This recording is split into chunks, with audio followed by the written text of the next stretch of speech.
zuala angai nakashelo eng vange niang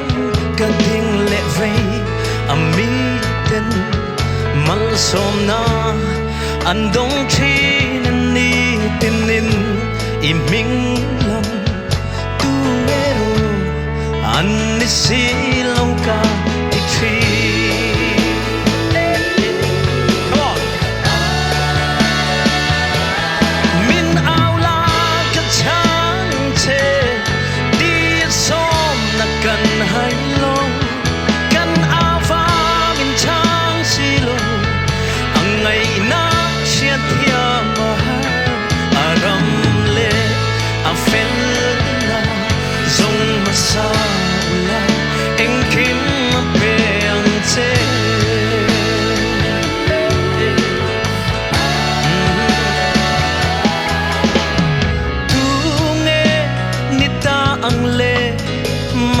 Som na dong turchu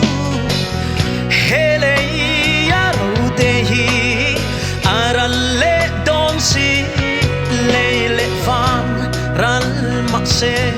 gatuero arallong ni tinin anung e katan che thailo mal som na ani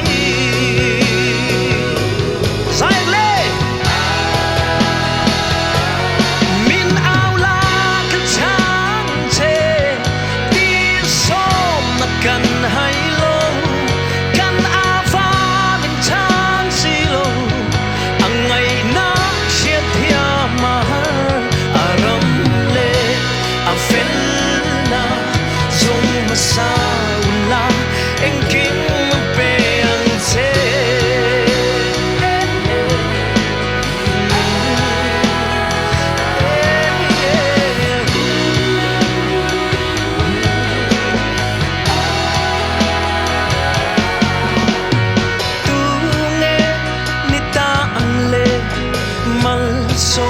na dong turchu hele yaro dehi aralle don si leile van ral makse katuero arallong ni tinin o anung ring kay katan che